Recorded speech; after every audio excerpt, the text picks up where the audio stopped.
In today's lecture, we will talk about coordinate transformation and their effects on tensors, that is how tensor quantities transform when we change from one coordinate system to the other. And then we will talk specifically about the Lorentz transformation of tensor quantities. So, let us start with a simple coordinate transformation where you have a coordinate system denoted by x and it is transforming to a coordinate system x prime. If we write it in terms of index notation, then we will write, let us say we have x alpha coordinate system, this is our starting coordinate system, and we transform to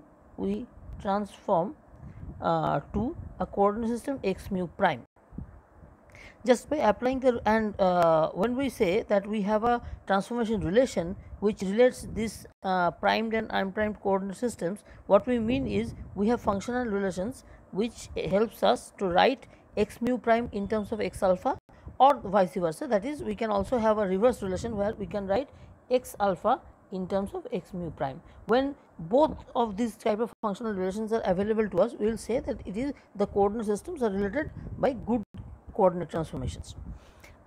So, by applying the simple partial derivative rule, we can express dx mu prime, which is the for fixing the references, let us say the mu prime, the primed coordinate system, I will refer to as the destination coordinate, that is the coordinate frame that we are transforming to, and the unprimed coordinate system, that is x alpha, I will refer to as a starting coordinate. This is just for reference, this is not a technical definition or technical name for this coordinates. I am just, in this lecture I will several times refer to these things as destination coordinate and starting coordinate just for this lecture. So, dx mu prime, which is the destination coordinate, can be written in terms of by using laws of chain rule of partial derivative, will be del x mu prime del x alpha dx alpha.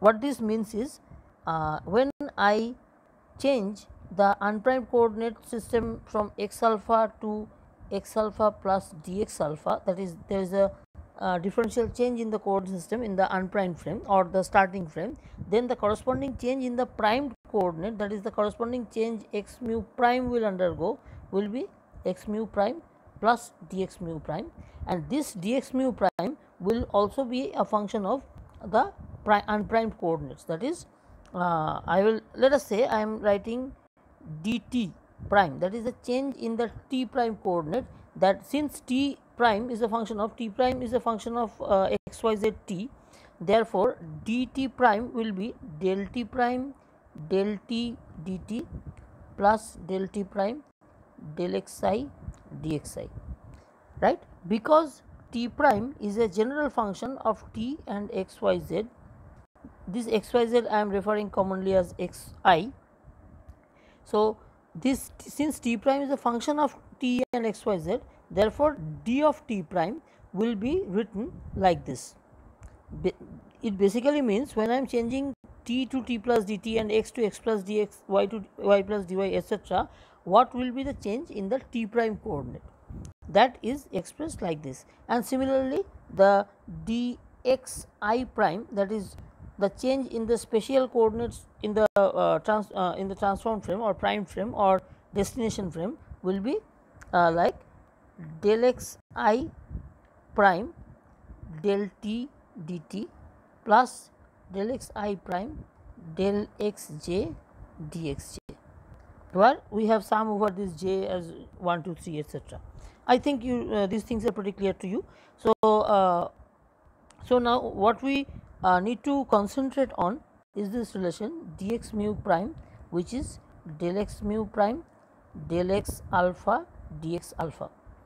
This is just a simple chain rule, but this relates the destination coordinate differential with the starting coordinate differential by this partial derivative.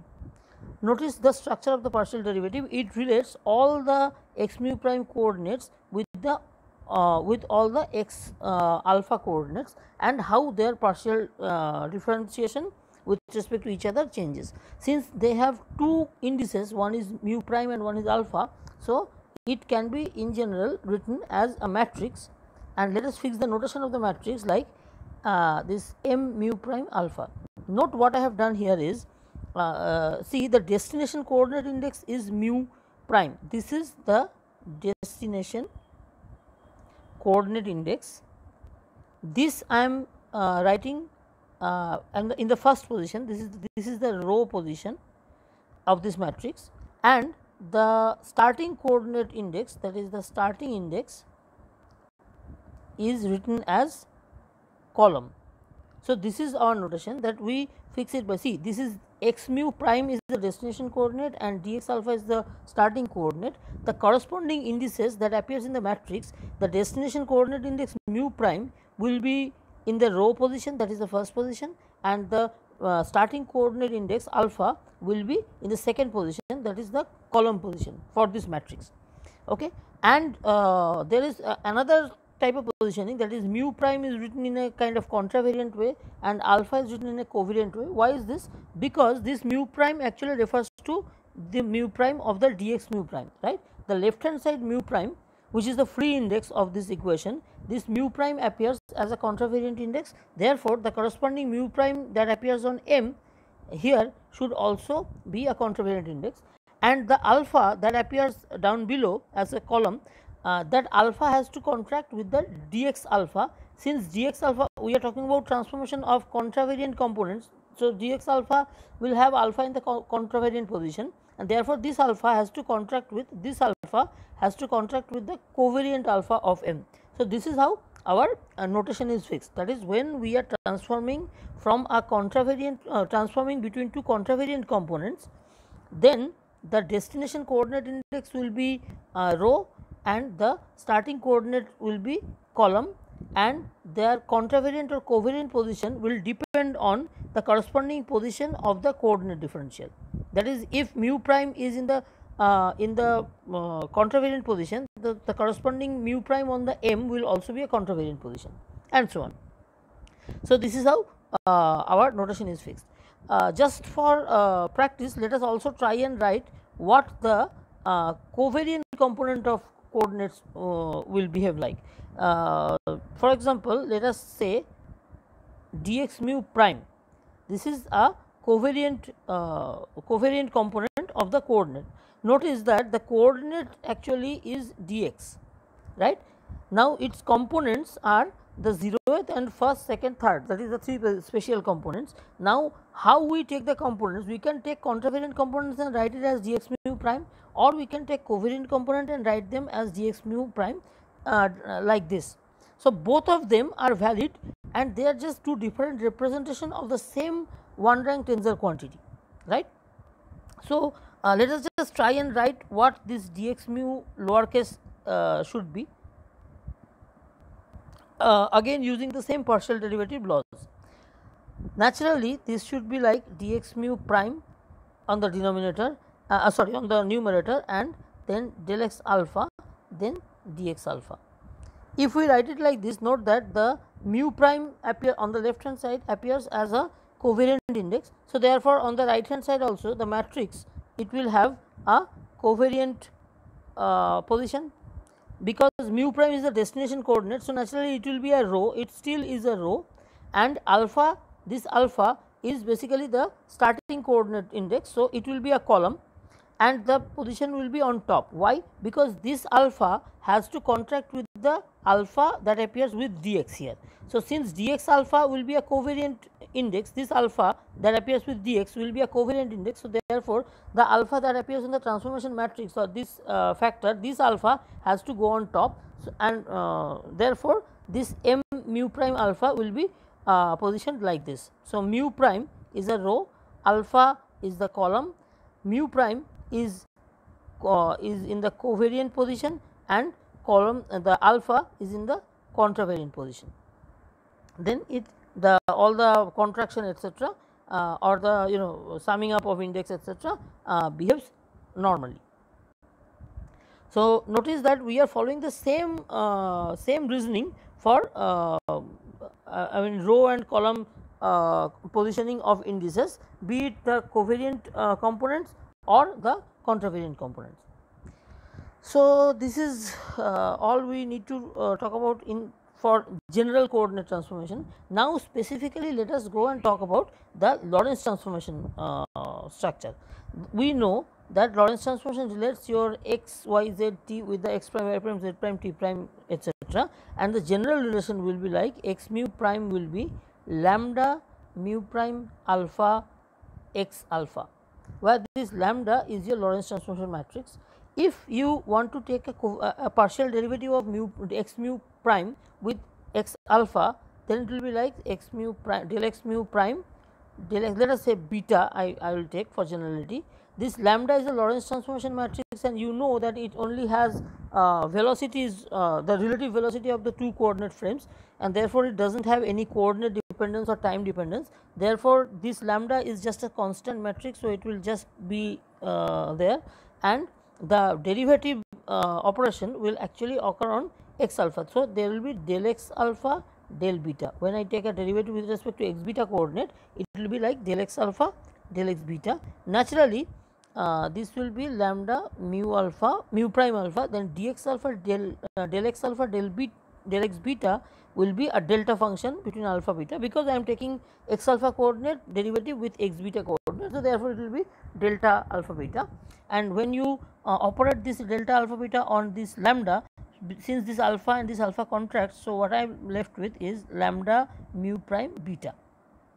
So, from the Lorentz transformation relation, what I get as the partial derivative factor is del x mu prime. If I write alpha instead of beta, this beta will be replaced by alpha, so it will be like lambda mu prime alpha. So, this is my partial derivative relation. Now, let me go back and see what happens to this relation, which is dx mu prime was del x mu prime del x alpha dx alpha. This was the general coordinate transformation, and this was the transformation matrix which I wrote like m mu prime alpha dx alpha. For Lorentz transformation, this particular matrix is actually the Lorentz transformation matrix itself, right? And note that the way we have written the indices of the Lorentz transformation matrix actually matches with our convention of the M matrix, right? Because this is this M is just the symbol for this partial derivative factor, and this factor is actually, and for Lorentz transformation this factor will be the Lorentz transformation matrix. So, this is how your Lorentz transformation is related. Now, again for a simple demonstration, let us note that if we want to study the reverse transformation, that is, here in what we have done so far, we have written x mu prime as the destination coordinate and x alpha as the starting coordinate. If we do the other thing, that is, if we start with x prime and go to x, that is, we want to write x alpha, which is the transformed coordinate now, and it will be lambda alpha mu prime mu prime x mu prime, right. This is the reverse Lorentz transformation, where we have started with x mu prime and went to x alpha. So, note that here also our same notation convention is following. See, this alpha is a contravariant, so this alpha appears as contravariant. Mu prime here is contravariant, so therefore it contracts with the covariant mu prime, and alpha is the destination coordinate here. Now, in this transformation relation, in this relation, your x alpha is the destination coordinate, right. So, this alpha appears first, that is in the row position, and your x mu prime is the starting coordinate. So, the corresponding mu prime appears as the column. Therefore, and for this, if we do del x alpha and del x mu prime, it will be lambda alpha mu prime naturally. This is prime actually, let me correct it. Yeah. So, del x alpha del x mu prime will be lambda alpha mu prime, like this. Now, note the first one, the first partial derivative factor, when we were going from this so when we are doing this transformation, that is, we are going from unprimed to primed, then the corresponding partial derivative factor was del x mu prime del x alpha, and here now we are and for the reverse transformation, we started with prime and went to unprimed. The corresponding partial derivative factor was del x alpha del x, let us write nu prime, because I only want to contract between one pair of indices, not both of them. So, this will be, since this alpha alpha is contracting, this will again be delta mu prime nu prime, right. So this factor and this factor, they are combined by this summation over alpha. So the free indices are mu prime and nu prime, and they combine to create this delta function. And you just following the partial derivative chain rule also tells you that this should be the relation. If this is the relation, then note that this is your first matrix which takes your unprimed coordinate to primed coordinate. So the corresponding matrix is M mu prime alpha, where mu prime is your row and alpha is a column. And the second one, which is the reverse transformation, the corresponding matrix is M alpha is the destination. So M alpha on top and in a row position, and nu down below in a column position. So this is your relation that we have arrived. That means the transformation which takes my unprimed frame to primed frame, and the transformation that takes me from primed frame to unprimed frame, they are inverse of each other. See, this is M. If I just write it without writing the notation, the indices, then this M matrix that transfers alpha to mu prime, that is unprimed to primed coordinate, that matrix, and the second one which transforms primed to unprimed coordinate, which is this one, let us say M inverse. The M inverse is identity, because your delta matrix is basically identity matrix. So you see that one is taking me from x to x prime, this one, and the reverse is taking me from x prime to x. So one is the inverse of the other. In particular, and the same thing applies for Lorentz also, because in Lorentz transformation notation we will write lambda mu prime alpha, then lambda alpha nu prime will give us delta mu prime nu prime. So this is the Lorentz transformation from x to x prime with the relative velocity in the x direction is, let us say, v. If that is the case, let us say we have Lorentz transformation along the x direction and with the velocity v, then we have x to x prime, the relative velocity is v, then the reverse will be x prime to x with the relative velocity will be minus v. We know that if we go from the primed frame, if we go from unprimed frame to the primed frame with a relative velocity v, then coming back, that is from the prime frame to unprimed frame, the relative velocity will look the reverse of it. So with just with a minus sign. So we know that in general, if we have x prime is x minus vt by 1 minus v square by c square root over, then the corresponding x in terms of x prime will be x prime plus vt prime by 1 minus v square by c square. Here notice that just reverse transformation just means you change the velocity, the sign of the velocity, and you are done. Similarly for t prime, it is t minus vx by c square into by 1 by v square by c square, and the corresponding t will be t prime minus v x prime by c square and 1 minus v square by c square. Notice that the v square by c square thing, since v has a square, so the changing sign does not do anything to this factor, but the numerator actually changing the sign of v changes this sign. So this will be t prime plus v x prime by c square. So just changing the velocity direction or changing the sign of the velocity actually gives us the reverse transformation. And what we have talked about here is just fixing notation, how to write the reverse transformation or the inverse of m in terms of how to arrange the notation or how to arrange the indices when I am trying to write a reverse transformation, or prime to unprimed transformation and the corresponding unprimed to prime transformation that we have discussed here. So try and write these notations yourselves on and practice them, trying to go to and fro from prime to unprimed and unprimed to prime, so that you have a feel for these things. And also, for example, try to write the Lorentz transformation for x mu prime type of coordinate, or then try and write what will be the corresponding thing for x alpha. That is, if we try to write x alpha in terms of x mu prime in the covariant component, what will happen? This is try and convince what these things will be, right? These things you try and fix the index of lambda as according to what we have discussed in today's lecture. So in the next lecture we will talk about specifically Lorentz transformation of in general 1 rank, 2 rank tensor, etc., and then we will talk about the Lorentz transformation of electromagnetic field tensors. So let me stop here and I will get back to you in the next lecture.